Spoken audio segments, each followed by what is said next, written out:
Hello, welcome to Devlog number 3. This time around, we're going to be talking about everything artwork related.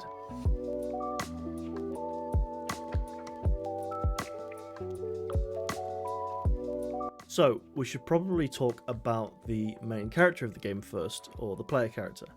When we were thinking about what kind of game to make for the first time, because this is our first ever game that we're making, we decided on doing, obviously, a mobile game. And then we wanted to do a bit of a platform sort of ascender game. So, when we were deciding on what theme to go with, I think, a miner that sort of, I think is fresh off the back of watching Lord of the Rings, I think, and obviously, around the dwarves digging too deep. The dwarves delved too greedily and too deep. We thought of maybe a miner who had gone too deep and ended up in hell, and he was trying to escape hell with his ill-gotten gains with the gold. So that sort of, drove the sort of initial intent around obviously designing the game, and then also for myself designing the main character. So I ended up with this guy that you can see on the screen now. It's a really simple design, and then I built it out, and when we decided that he was a miner, I wanted to give him things that were more evoking of a miner, so a pickaxe and a headlamp and that kind of thing, and I think it worked out quite well.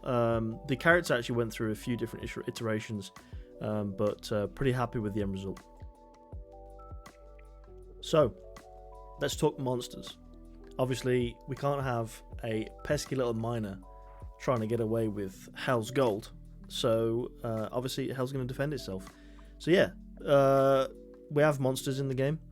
These are going to do various different things, and obviously, I'll get on that. But I just wanted to touch upon the sort of design process and how we landed on what we've got in the game thus far, and will probably remain in the game when it's released.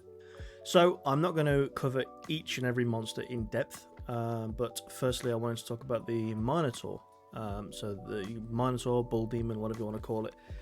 This was actually, I think, quite a late addition. I think we knew we wanted something that would basically charge across, sort of horizontally on a platform to try and prevent the player from getting past. But it coming into sort of a Minotaur theme was an accident, really. So I basically just decided to try and hone my art skills. I draw a lot in my free time, and sort of try and build on my art skills and build on my own sort of style.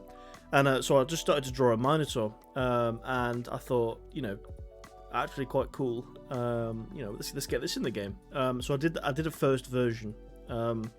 Wasn't very good, wasn't very detailed, and I thought, let's make it sort of a more detailed version and get that in the game. And obviously, mechanically, it spawns our top 3 platforms. So it spawns in a sort of prefab as a group, and then obviously charges left to right, given interval. And we've got some VFX of some rocks falling down there, which I think is in some of the footage. But it's pretty cool. It's I'm actually very happy with it, and it's one of the first sort of, we'll say, refresh drawings that I did.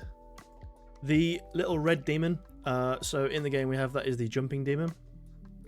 General mechanics behind that is it literally just jumps.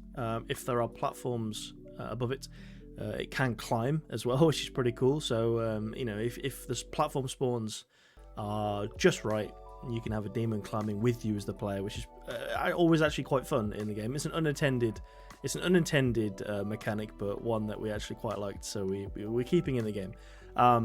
This is so this design is actually the second iteration of the jumping demon. I'll put the original version in, but basically this was so I did the original version a while back now. Like, this was probably August 2023, so last year. And then obviously I did the sort of the Minotaur that we've spoken about, and I'd sort of worked on my my art skills, honed my style, and thought I think the demons should have a pretty unified style. We'll go on to style a bit later, but yeah, I wanted the demons to all have a unified style, and so that's why I basically redesigned him. But it's pretty straightforward. I will actually touch upon sort of my process when drawing as well, because I'm going to put some footage in here, like time lapses of me drawing some of these demons. Basically, what I do is I create a very rough version, which I usually keep out of the time lapses, just because it looks messy in my opinion. I wanted it to be pretty clean, but and I've never played with time lapses before. But yeah, I create a really rough version, an outline, and then what I'll do is I'll have that as a base layer, and then basically trace that. I'll re-go over the lines that I've previously done and sharpen it all up.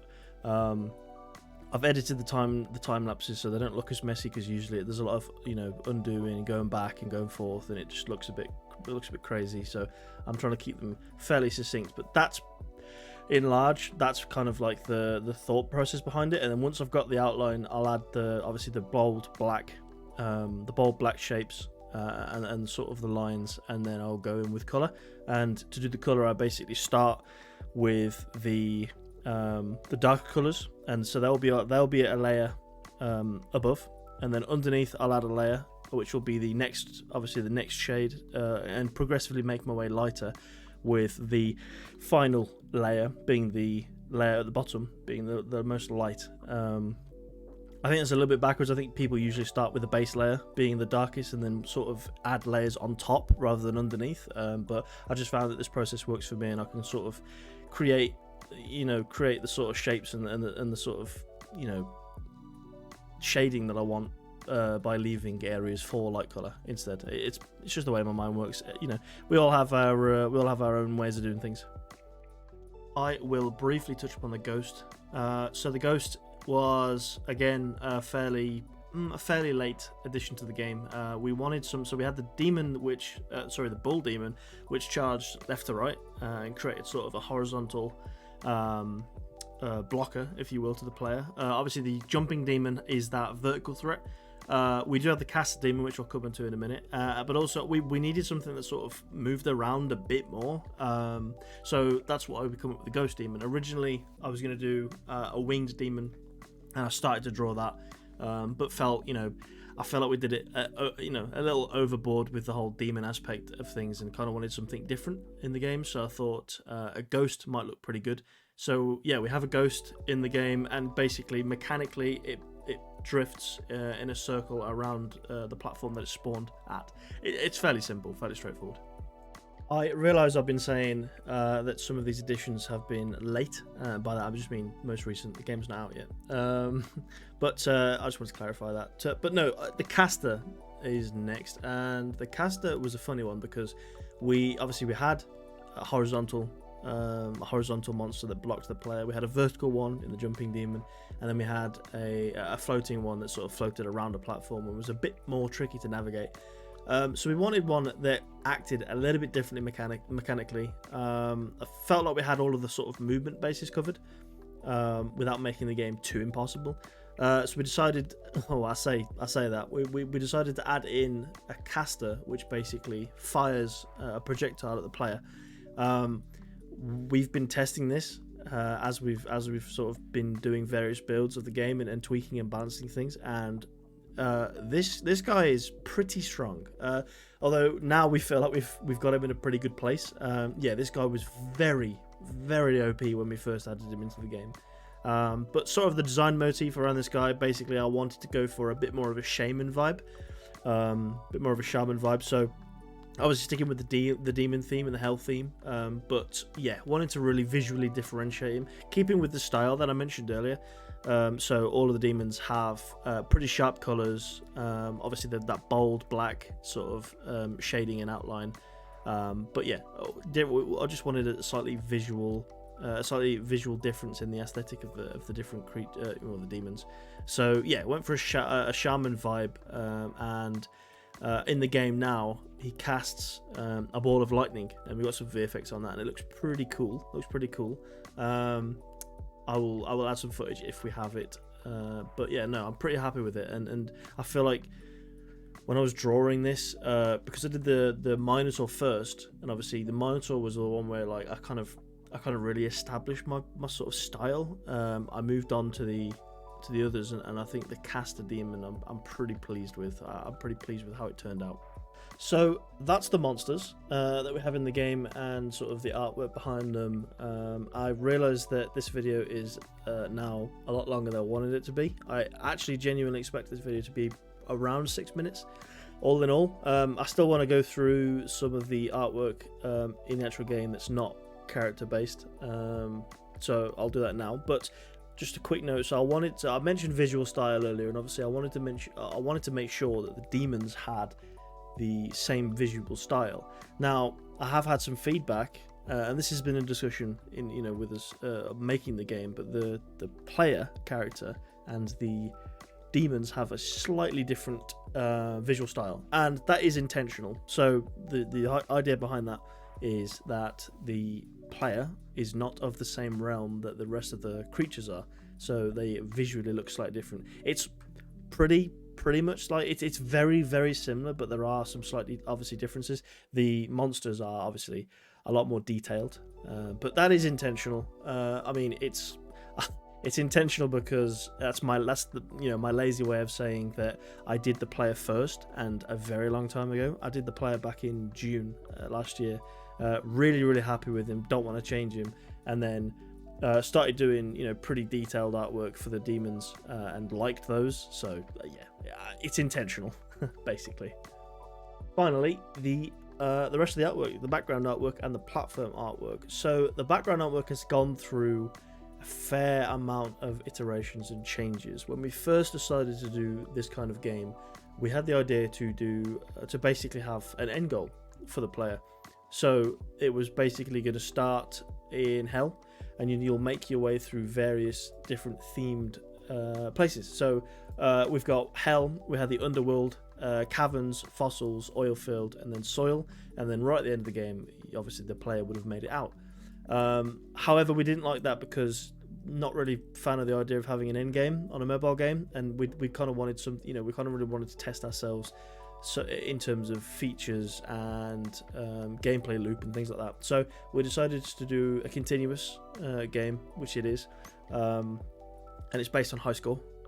So that changed. And then visually, we were stuck with hell, so we wanted to sort of create various different hellish type backgrounds with the intention of having them sort of spawn in one after each other. So that was a challenge actually, because to have two separate images marry up to each other and have the borders seamless was actually quite difficult, and something that I will be honest, it took me a second to try and figure that one out, but I got there in the end. And then we ended up just not using them in the end anyway. What we've done now is I've created basically a larger background image, and we've implemented a bit of a parallax system where the background image is set further back, it moves at a different speed to the player, and it spawns on top of each other basically, so it consistently moves with the player. Again, still needed to have perfectly seamless edges on that. But I'd learned from my previous attempts at doing them, so it worked out pretty well in the end. And then obviously for the platforms, we wanted just different variations of platforms. I'm probably going to do another devlog just on mechanics, so don't worry if you want to know about the different platforms in the game. I will cover those in the future.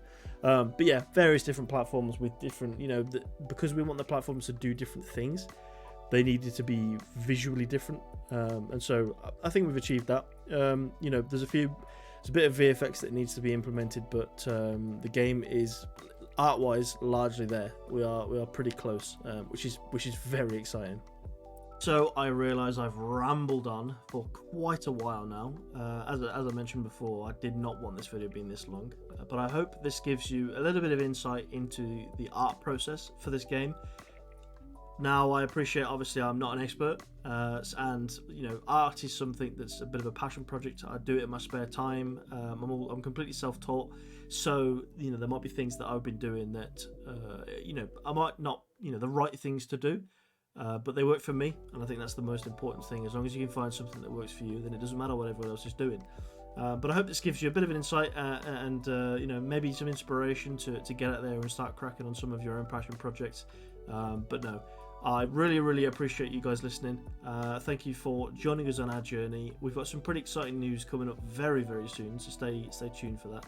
But if you did enjoy the video, please do drop a like and throw any feedback you've got for us in the comments below, and subscribe to catch up with the next devlog. Thanks guys, see you later.